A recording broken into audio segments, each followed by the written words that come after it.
Salam dan bahagia Bapak Ibu Guru hebat.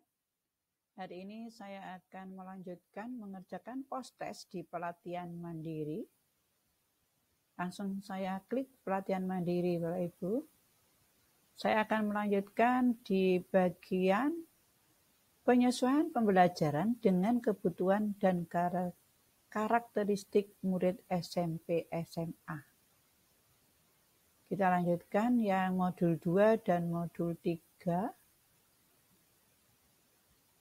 Modul 2 dulu Bapak Ibu. Belajar mandiri sudah saya selesaikan ini tadi. Bapak Ibu sudah semua. Refleksi juga sudah. Saya kembali. Sekarang kita lanjutkan ke post-test. Mulai kerjakan post-test. Ada 4 soal. Langsung ya, saya mulai. Nomor 1, perhatikan elemen-elemen berikut. 1. Kebutuhan murid.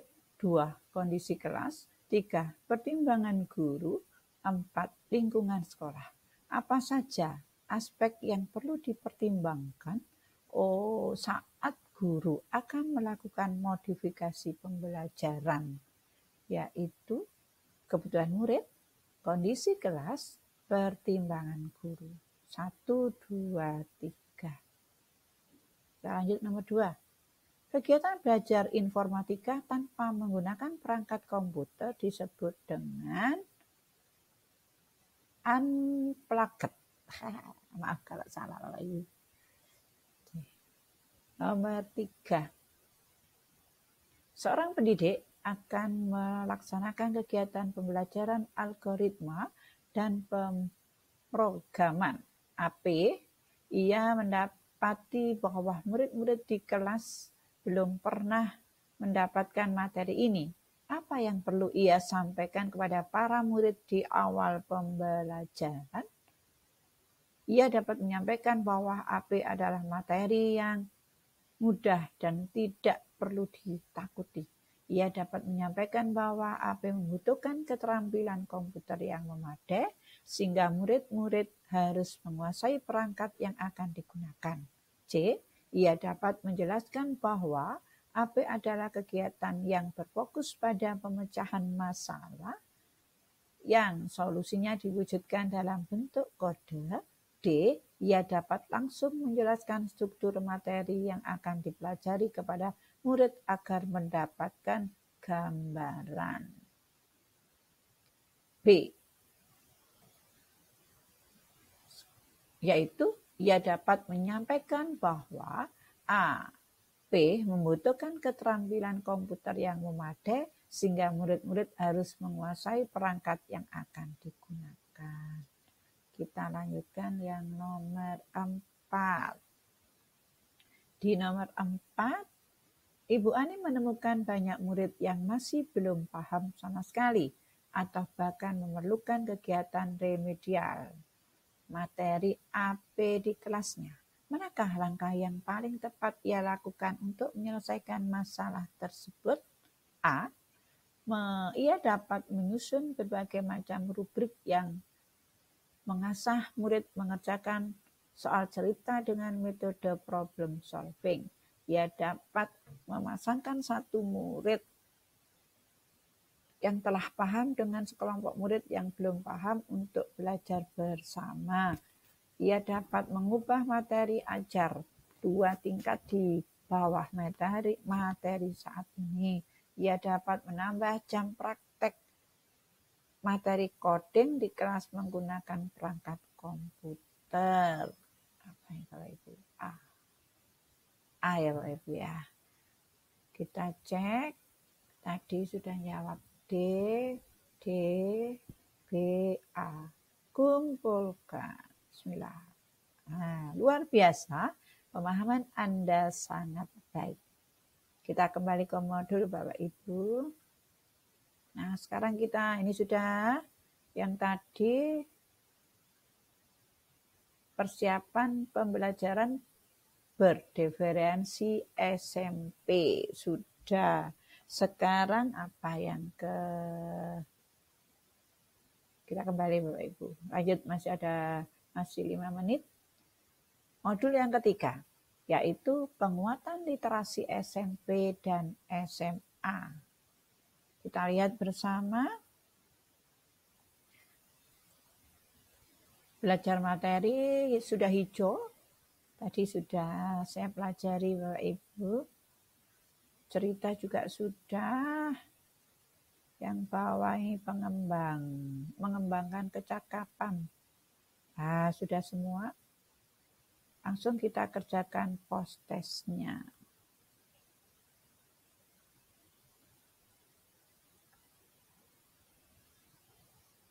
Di post test, kita mulai ya Bapak Ibu ya. Ada 4 soal. Nomor 1, salah satu contoh program ramah literasi yang dapat diterapkan di lingkup SMP dan SMA adalah mengadakan klub buku.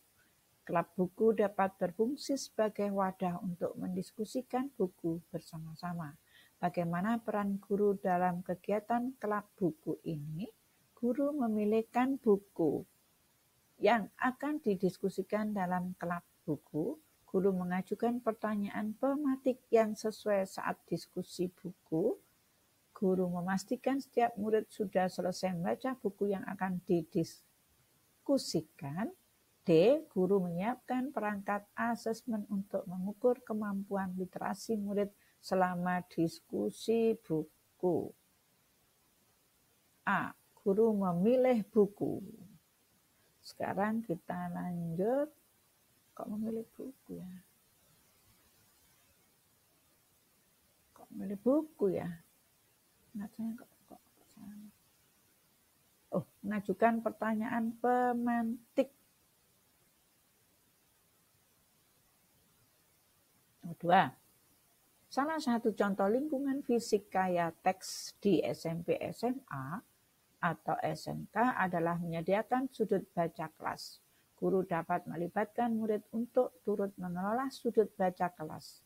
Bagaimana contoh kontribusi murid yang bermakna dalam pengelolaan sudut baca tersebut? A. Menghiasi sudut baca kelas dengan aneka poster dan gambar. B. Menjaga kerapian dan kebersihan sudut baca kelas. C. Mengkurasi buku-buku yang akan diletakkan di sudut baca kelas. D. Mengingatkan teman-temannya untuk tenang saat membaca. A. Menghias sudut baca kelas dengan aneka poster dan gambar. Nomor 3. Minat baca bukanlah sesuatu yang bisa muncul tiba-tiba seiring dengan bertambahnya usia. Perlu dilakukan usaha yang disengaja dan rutin untuk menumbuhkan minat tersebut. Benar. Nomor 4. Pada strategi VIP, Very Important Point atau TPP, tandai poin penting.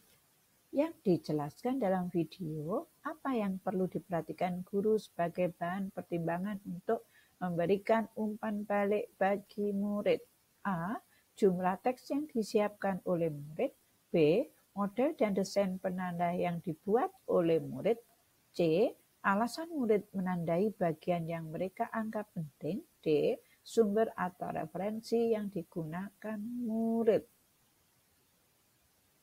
Bahan pertimbangan apa yang perlu diperhatikan guru sebagai bahan pertimbangan untuk memberikan umpan balik murid?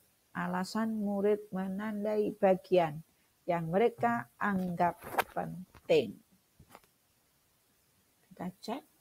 B, A, A, C. B, A, A, C.